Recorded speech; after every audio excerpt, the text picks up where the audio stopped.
Hello again, everybody. This is Rocket Rick J18, and today I'm going to talk to you about some recent pickups that I've had, and also about a contest that I want to run. And so let's start with the pickups.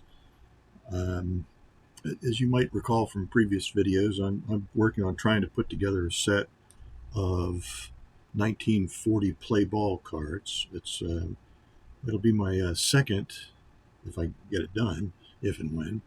Uh, it'll be my second pre-war complete set. It would join the 1939 play ball set. So I had one card I picked up. So that is Pete Appleton, who was a pitcher for the Chicago White Sox. It's card number 128, and I don't have a running total of cards that I have accumulated in this set, but it's probably somewhere around 20. So that's Pete Appleton. I'm also trying to pick up the variations in the 1962 set, and since there are not as many of the variations that are of the type where there are different poses or different aspects of a card, and I picked up two of those in the last week or so. The first is card number 129. Sorry about that. Lee Walls, and he has a card that depicts him facing to the right, and then this one where he's facing to the left. So that's Lee Walls, and this is there are also two more variations for Lee Walls, and those are the same card with a green tint, and I'm pretty sure this is a green tint. It's hard to tell sometimes unless you have both of the variations that you can look at the same time. So that's Lee Walls. And the second variation is Willie Tasby. Willie was an outfielder with the Cleveland Indians, and this version depicts Willie with no emblem on his cap. So the other has his team insignia. So that's Willie Tasman. And again, the green tint series is only one series out of 7, I believe. So there aren't any green tint cards for Willie Tasby, but he's not in the third series. I was looking through my 1974 Topps set, and I discovered, somewhat to my amazement, that I did not have the rookie card of Bill Madlock and Reggie Sanders. So I said, well, I can't have a set that's missing one card. And so I picked up a copy of the Sanders Madlock rookies, and they're on the bottom row of this card. So it's card number 600. The next card I have to show you, again, as you may recall from past videos, I'm also working on finishing a set of 1964 Topps stand-ups, and so I picked up Ed Roebuck, which is the last of the, even though this is a single print and wasn't completely inexpensive. The other 9 cards that I need to finish the set are all stars and probably Hall of Famers, I imagine. I know some of them are. So anyway, 9 cards away from finishing this set. And so those are my pickups. I participated in the second of the basement collections of Dave Berg's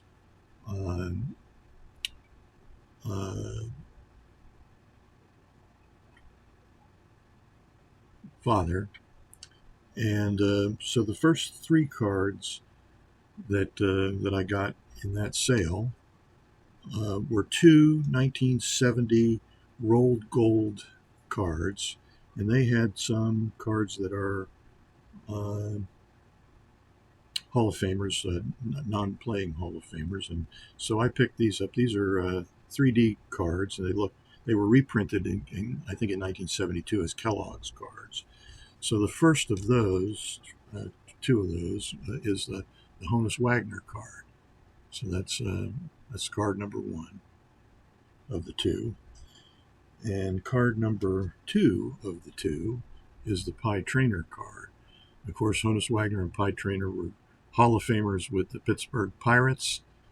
Honus Wagner, one of the greatest baseball players of all time, doubtless.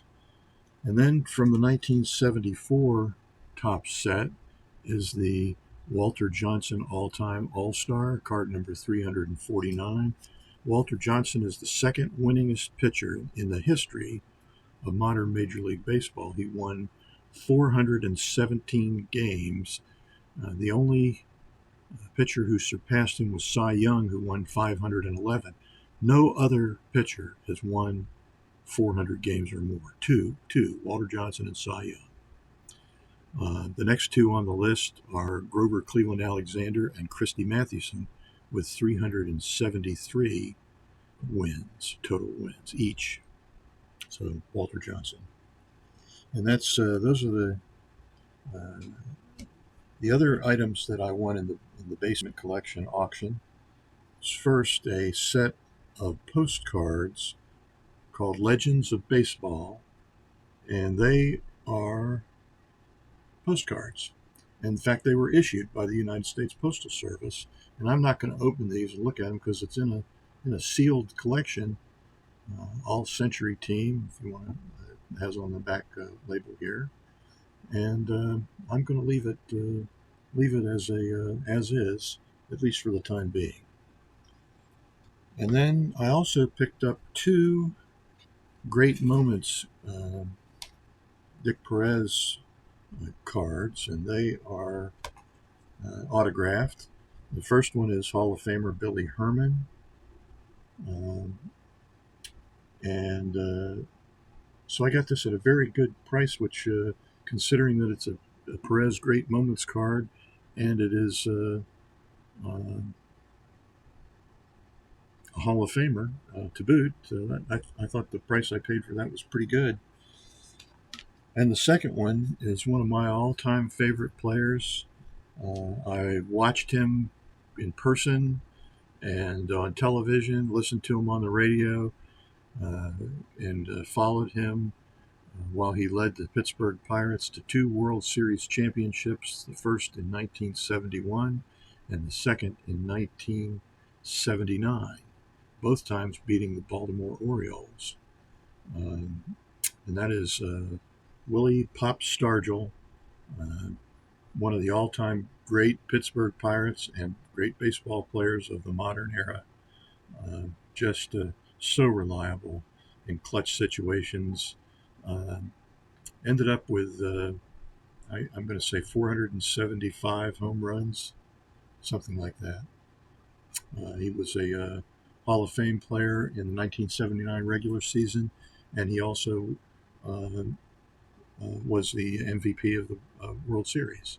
So really pleased and thrilled to have another Willie Stargell autograph to add to my collection. I've got him on a team ball, two team bats, and this Perez Steel card, and then on a regular baseball card as well. So Willie Stargell, what a great player. So the second part of this video is going to be a request for VRs on the following subject. I've been giving some thought to the different ways of collecting on a budget, And a little bit later this month, we're going to have the first uh, live stream event on this channel. And there'll be more about that later. But in this particular video, we're just going to talk about a contest on that similar subject, collecting on a budget, we'll call it for short. And so one thing that I thought was, maybe we could, one idea might be to sort of scale down Hall of Fame autograph collections or card collections, whichever you would like, to something perhaps a bit more manageable. And so one way was to, select, to divide the time period up, I guess, by eras of roughly 15 years in each era. And that would make for 9 eras beginning in 1887 and continuing to the present day. So that the last 2 eras might include an actual Hall of Famer or two, but also might include people that most of us would agree are Hall of Fame worthy. Maybe all of us would agree.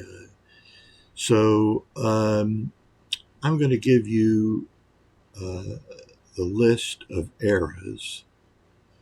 And the first is from 1887 to 1910.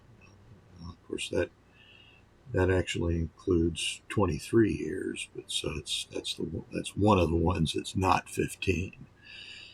Then we begin in 15-year increments, 1910 to 1925, 1925 to 1940, 1940 to 1955, 1955 to 1970, 1970 to 1985, 1985 to 2000, 2000 to 2015, and 2015 to the present.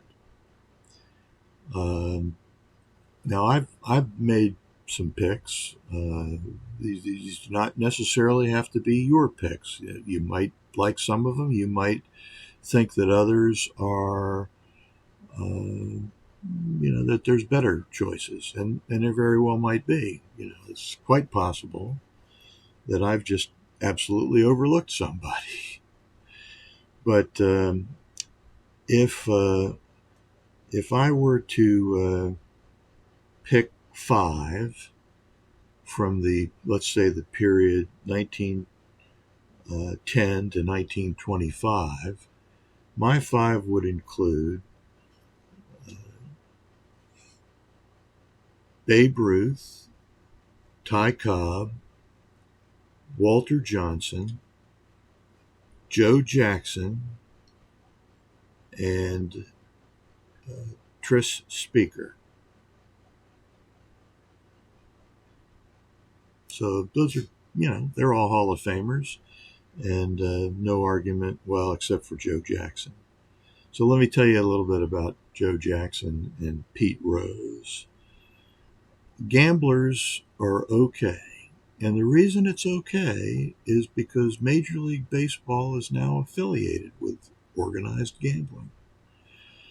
I don't know what the specific rules on the sports book element of it, but certainly Fanatics and other organizations now that either sponsor or conduct gambling,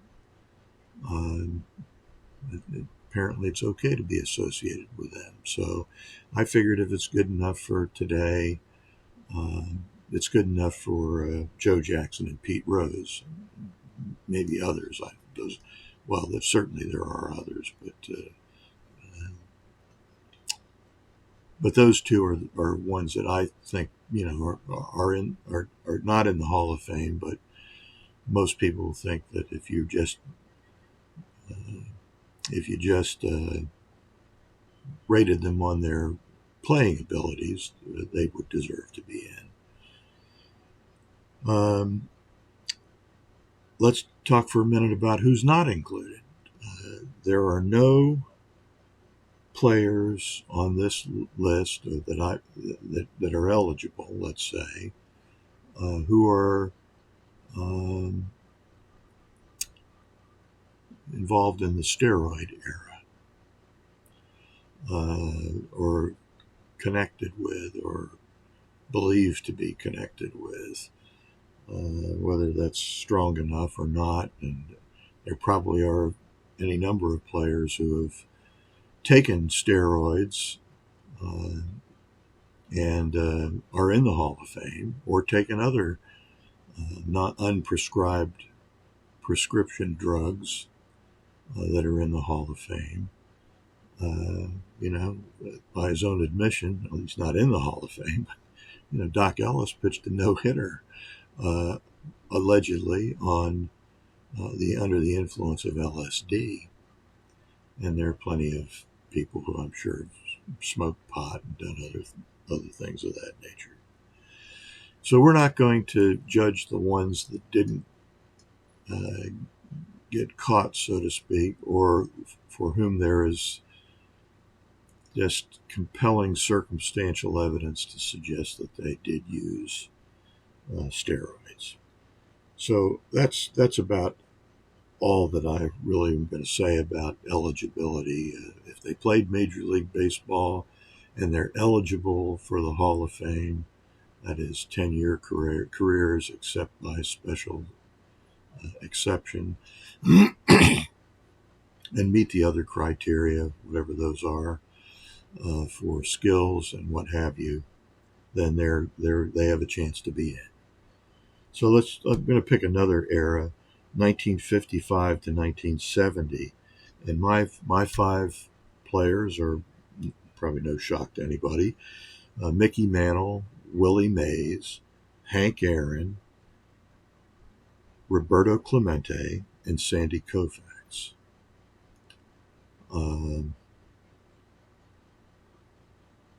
So those are just examples, and I'll make a list of these eras and attach and put that in as a picture at the end of this video.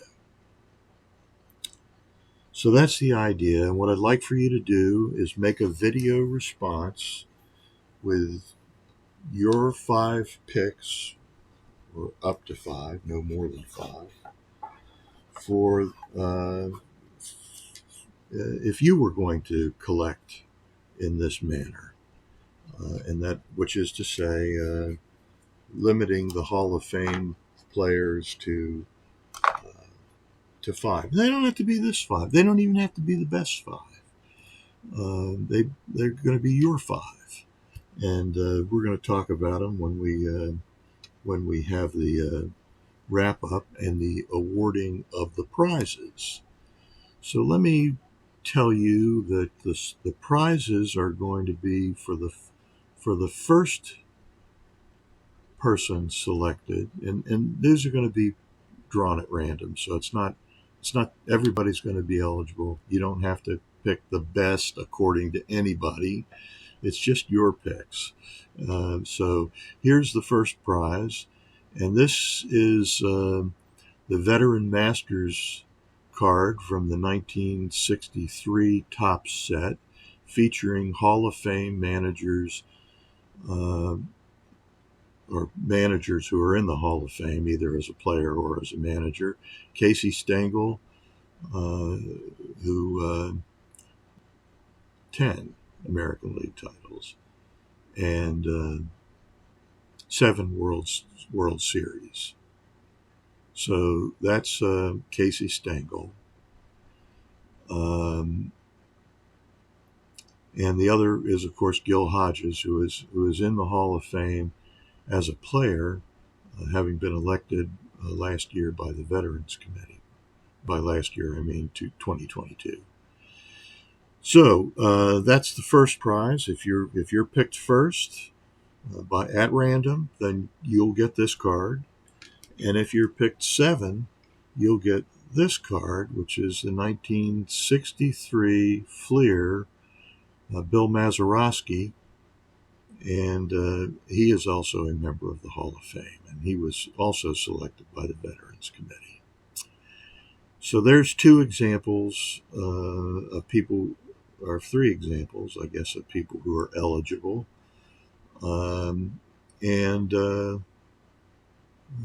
You decide who's right for you. So that's the VR challenge, and we're going to draw the winners for the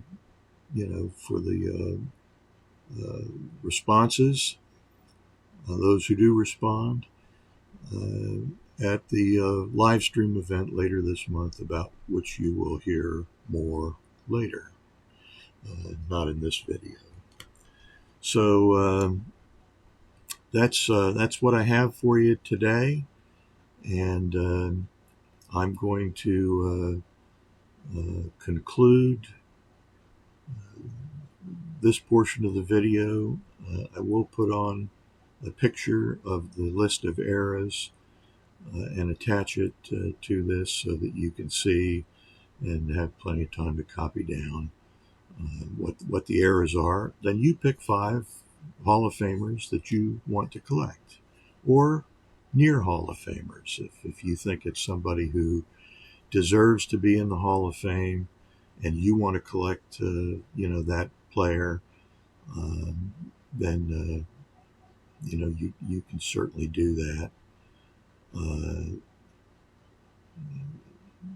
That's entirely up to you, but with the exception of Joe Jackson, my picks are either currently in the Hall of Fame or are generally agreed no doubters for the Hall of Fame.